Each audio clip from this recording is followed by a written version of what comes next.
Olá galera, tudo bem com vocês? Sejam muito bem-vindos ao nosso canal.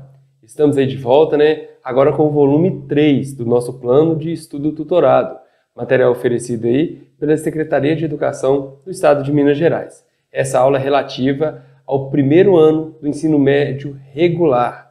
Primeira lei de Newton é o tema abordado, certo? Mas antes de começarmos as atividades, eu peço para vocês aí, nos sigam aí em nossos canais, inscreva-se em nosso canal, ative as notificações para receber os vídeos aí quando postados e, se essa aula for útil, deixa aquela curtida pra gente. Tudo bem? Eu sou o professor Camilo, professor de Física do Escola Online.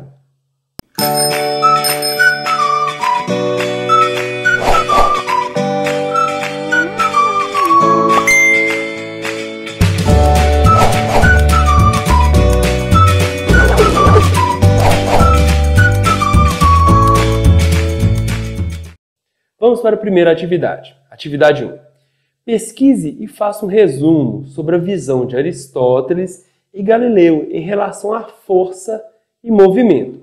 Vamos pensar um pouquinho aqui. Eu deixei aqui para vocês um breve resumo aqui.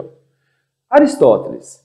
O que Aristóteles pensava? Nos movimentos naturais, um móvel se desloca devido à natureza dos átomos que compõem o corpo, de modo que cada corpo tinha seu lugar próprio determinado por sua natureza. Se você pegar uma quantidade de areia ali, pois bem, você tinha os formadores da areia que deviam ficar naquela posição. Ou seja, caso você retirasse aquele material, aquela matéria daquela posição, ela tenderia a voltar para o seu local natural, certo? Inclusive aí disse, que os corpos pesados, o local natural dele é o chão. É por isso que ele voltava ao solo quando você abandonava um corpo de maior massa. Tranquilo? Se ele não estivesse em seu lugar próprio, seria forçado a ir para lá. O corpo estaria em movimento se fosse continuamente impelido por essa força. Ou seja, o corpo somente estaria em movimento se uma força atuasse sobre esse corpo. Isso era o pensamento de Aristóteles. Aí vem Galileu. O que Galileu Galilei ele imaginava? Primeiro, introduzir um método experimental na ciência, ao perceber que duas bolas de canhão de massas diferentes caíam ao mesmo tempo, de uma mesma altura da Torre de Pisa. Isso é importantíssimo, galera. Aqui, ele começa a produzir ciência com formalidade, com resultado, com pesquisa. Então ele introduz um método experimental. Isso aqui é um método científico. É uma forma padronizada de se produzir ciência. Também constatou a tendência natural dos corpos livres da ação de forças é permanecer em repouso ou realizar um movimento retilíneo uniforme. Ou seja, pode haver movimento na ausência de força. Ele contradiz Galileu. Ele falou que um corpo pode sim estar em movimento, mesmo que não haja uma força atuando sobre esse corpo. A primeira lei de Newton é uma confirmação dos estudos de Galileu. Então, reparem aí que Newton, tempos depois, certo? Ele confirma aí essa afirmação de Galileu que o corpo tem uma tendência natural de permanecer em repouso ou estar em movimento reto, com velocidade escalar constante, mesmo não havendo uma força atuando sobre eles. Tranquilo, galera? Beleza. Agora vamos para a atividade 3. 3, professor? Você não esqueceu da 2? Não, galera, eu não esqueci da questão 2. Eu mudei a posição para que nós possamos ter um apego teórico aí e entendamos melhor a questão 2. Eu gostaria de falar um pouquinho para vocês aí, sobre a diferença de peso e massa. E peso é diferente de massa. E com isso ficará mais fácil resolvermos a questão de número 2. Vamos lá. Galera, vamos falar um pouquinho sobre massa. O que é massa? Massa é uma grandeza física que indica a quantidade de matéria presente em um corpo. Certo? Então, massa é uma grandeza física, então dá para se medir massa. E a massa indica a quantidade de matéria presente no corpo. No sistema internacional, como ele pede aí, as principais unidades de medida, primeiro, no sistema internacional, a unidade de medida referente à massa é o quilograma, mas eu tenho algumas unidades práticas, usuais. Por exemplo, vocês conseguem medir massa em grama, em miligrama, em tonelada. Uma tonelada equivale a 1000 quilogramas. Em arrobas, aí, alguém já ouviu falar no arroba? Aproximadamente são 15 quilogramas um arroba. Em libra-massa, uma libra-massa equivale a 453,6 quilogramas. Temos uma unidade muito pouco conhecida, mas ela é muito usada em laboratório e alguns trabalhos científicos, que é a unidade técnica de massa, o UTM. Um UTM equivale a 9,8 quilogramas. Então nós temos aqui várias unidades referentes aí à grandeza física massa. Outro fator importante. Massa é uma grandeza escalar. O que seria isso, professor? Gente, uma grandeza escalar ela é bem definida pelo valor numérico acrescido da unidade de medida. Por exemplo, se eu falo 92 kg, que é a minha massa atual, vocês têm noção do quanto é isso? Se eu falo 5 kg, é a massa presente num pacote de arroz aí, de 5 kg. Você tem noção do que é isso? Então, basta você ter o valor numérico e a unidade de medida que você já tem noção da grandeza. Então, massa é uma grandeza escalar. Tranquilo? Outra coisa, vamos lá. Um instrumento de medida que mede massa. Cuidado agora, hein? É a balança. Existe aí um erro coloquial aí, quando você vai à farmácia e você vai utilizar a balança. Você fala assim, vou ali pesar. Na verdade, você está indo medir a sua massa. Tanto é que aparece lá, no mostrador digital a unidade em quilogramas. No meu caso, 90, 92 quilogramas, certo? Então, um instrumento de medida que mede massa é a balança. A balança não mede peso, ela mede massa. Mas coloquialmente não tem problema nenhum você dizer, vou ali pesar. O interessante é quando você for escrever formalmente, você fala, a massa medida são tantos quilogramas, certo? Utilizando a balança. Outra coisa importantíssima, a massa de um corpo é invariável, não depende do local onde você está, tem valor constante. A massa de um corpo analisado na Terra é a mesma na Lua. Se você aqui tem um corpo que nele encerra-se 10 kg em massa na Terra, se você transportá-lo para a Lua, ele continuará tendo a mesma massa, 10 kg. Então aqui, a massa é invariável. São características aí da grandeza física chamada massa. É isso que ele pede para vocês. E agora, vamos trabalhar um pouquinho a grandeza física chamada peso. Peso, gente, uma força de atração gravitacional entre corpos, com massas aí presentes, Então, peso é uma força de atração entre massas. No sistema internacional, a unidade de medida é o newtons. Lembrar, gente, enquanto massa é uma quantidade de matéria, peso é uma força. E qual que é a unidade de força? Newton. Usualmente, nós temos o Din aí, Um newton equivale a 10 a quinta dinas, tá bom? 1 newton equivale a 10 a quinta dinas. Não é uma unidade muito conhecida, não. Agora eu quero que vocês se apeguem a isso aqui, Prestem muita atenção nessa informação. Nós vamos precisar dela. Uma outra unidade usual aí de peso é o quilograma-força. 1 kgf equivale a 9,8 newtons. Se atentem a isso, por favor. Então, uma outra unidade que não está no sistema internacional, mas é utilizada para se medir peso ou força aí, é o quilograma-força. 1 quilograma-força, 9,8 newtons.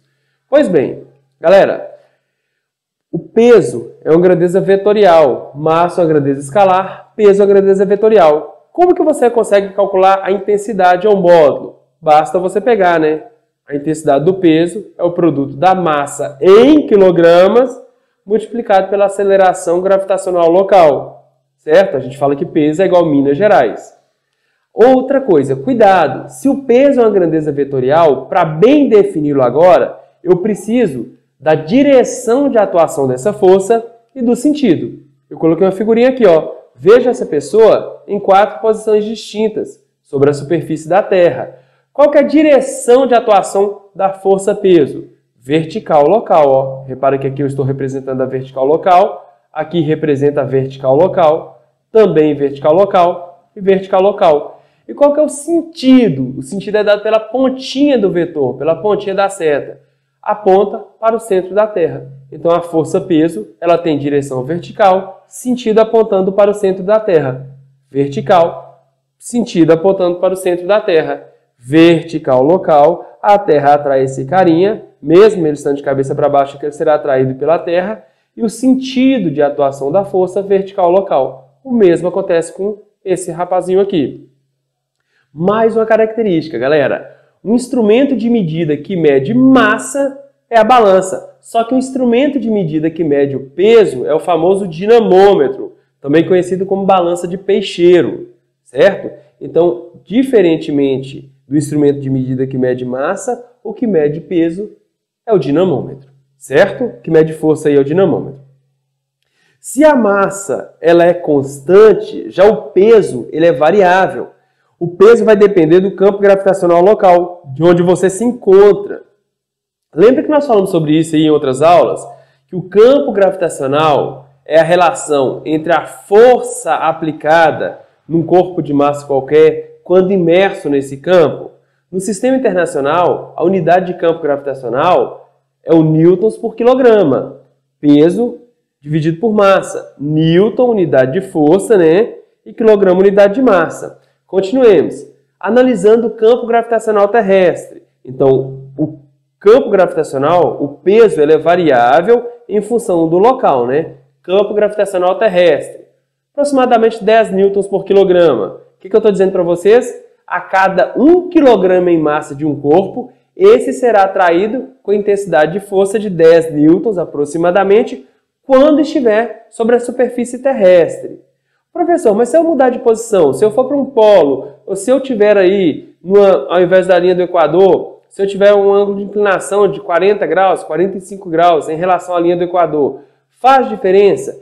Sim, gente, o campo gravitacional pode variar sim. Só que esse trabalho aí, ele deve ser feito quando estudarmos aí a mecânica dos corpos celestes, tá? A gravitação universal. Aí dá para se mostrar como eu faço para variar o campo gravitacional aí em cada posição da Terra ou num planeta qualquer.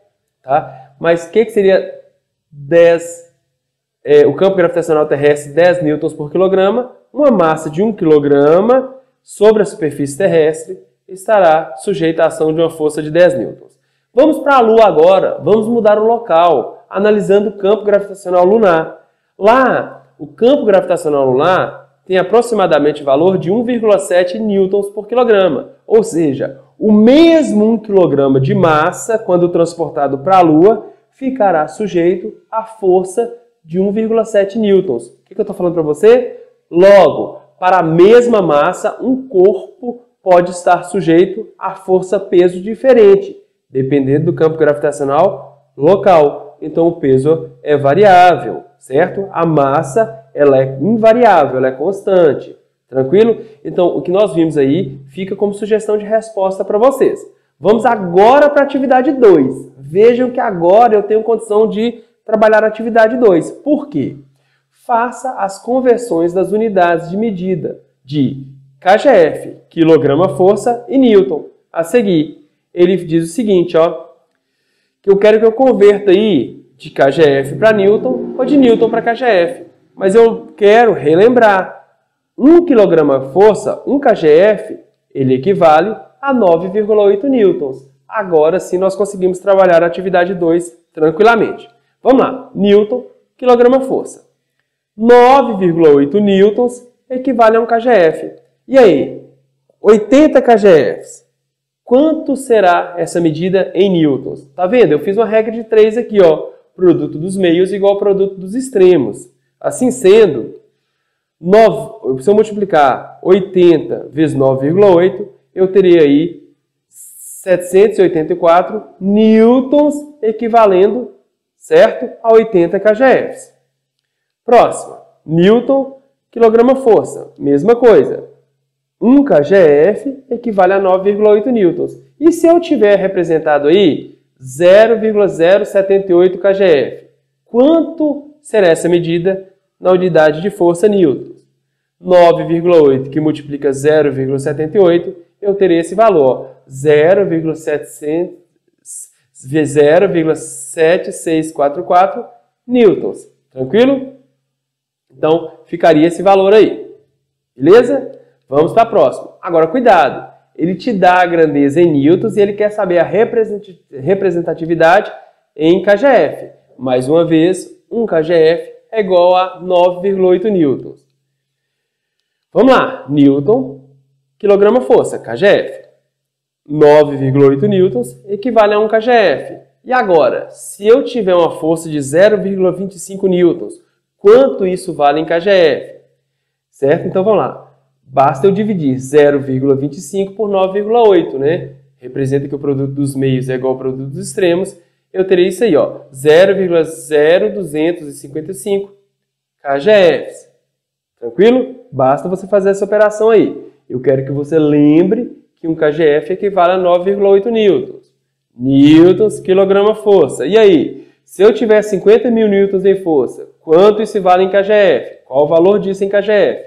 De novo, 1 kgf, 9,8 newtons. E aí? E 50.000 newtons? Quanto que será representado em kgf? Mais uma vez, produto dos meios igual ao produto dos extremos. Pego 50.000, divido por 9,8, eu teria isso aí, ó. Esse valor representado em kgf. 5.102,04 kgf. Ok? Então, vocês vão praticando isso aí, que vocês conseguirão entender desde que partam desse princípio aqui, ó, onde 1 kgf equivale a 9,8 newtons. Beleza. Atividade 4. Considere o princípio de inércia descrito pela primeira lei de Newton. Explique como podemos interpretar o fato de um disco de hóquei em um treino deslizar sobre o gelo até parar, após percorrer grande parte da quadra. Então aqui nós vamos primeiro tentar entender a primeira lei de Newton, o princípio da inércia. Gente, o que é inércia? Se eu falo para vocês, vocês estão muito inertes. Gente, inércia é falta de ação, certo? Vocês estão muito inertes, vocês estão parados, vocês estão desanimados, existe uma falta de ação. Então imagine inércia como uma falta de ação, tá? Então o que enuncia a primeira lei de Newton aí, ó? Se a resultante das forças sobre um corpo é nula, o corpo tende naturalmente a ficar em repouso ou em movimento retilíneo uniforme, a menos que seja forçado a mudar seu estado.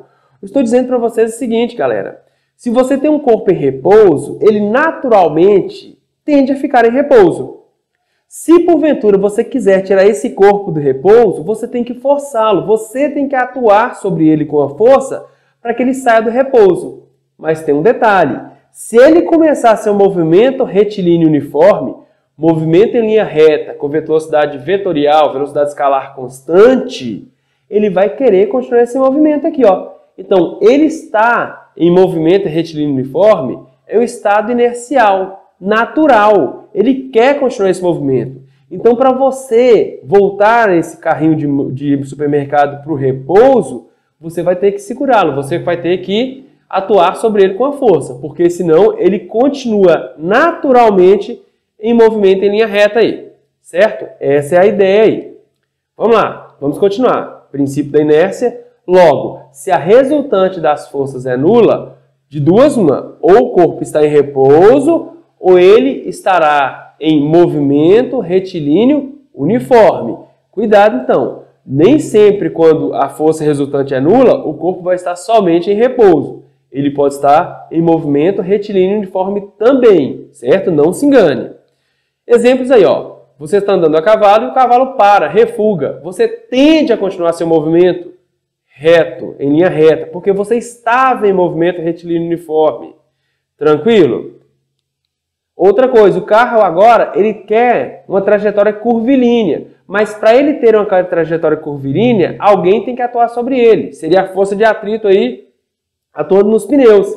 Só que, dependendo da situação, o carro ele pode seguir em linha reta, porque ele tende a seguir em linha reta naturalmente. Isso é uma tendência natural. Isso é uma lei da natureza. Se esse corpo está em movimento, a tendência dele é continuar seu movimento retilíneo.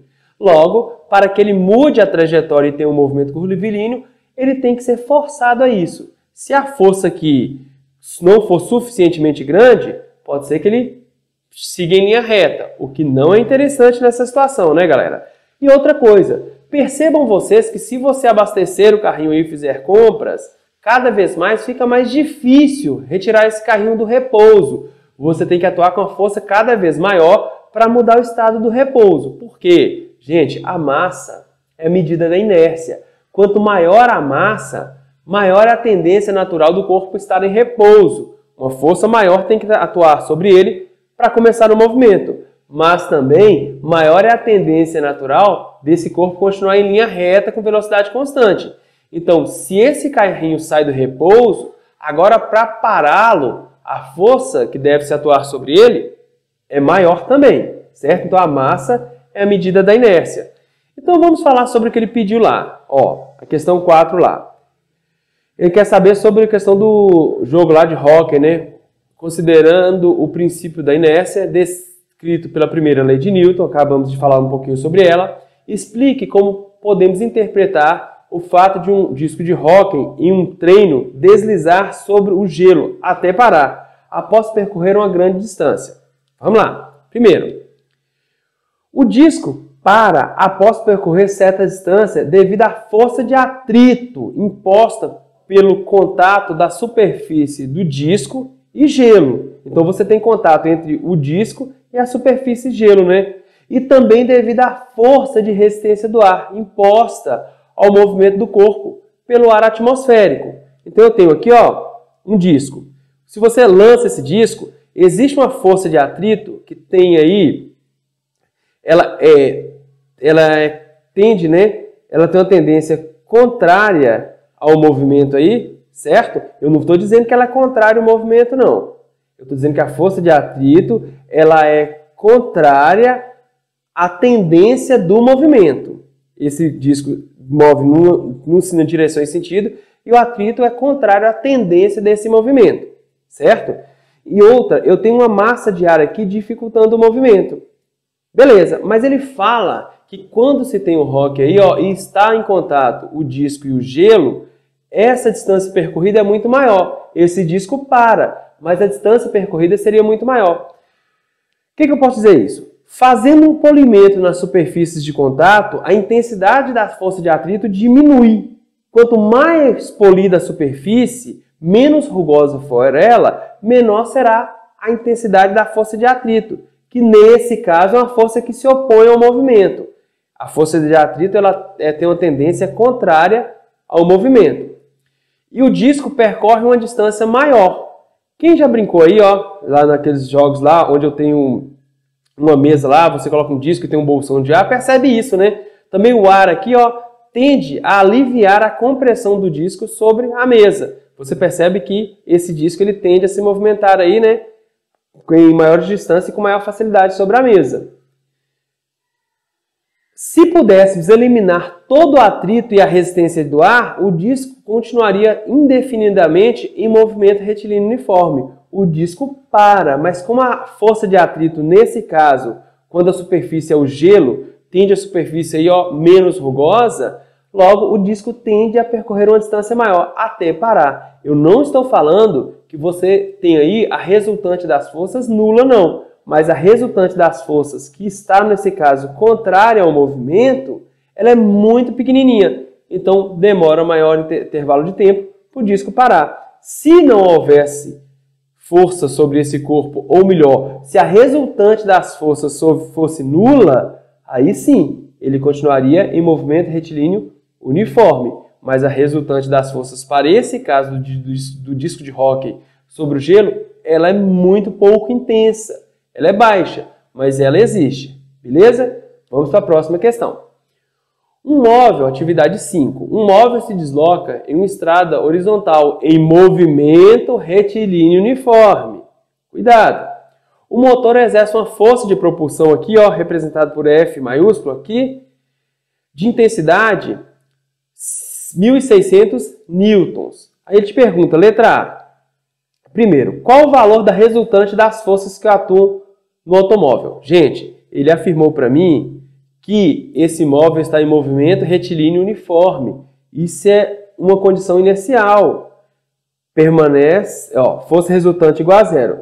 O carro permanece em movimento com velocidade escalar constante. Em movimento em linha reta, trajetória retilínea, com velocidade escalar constante.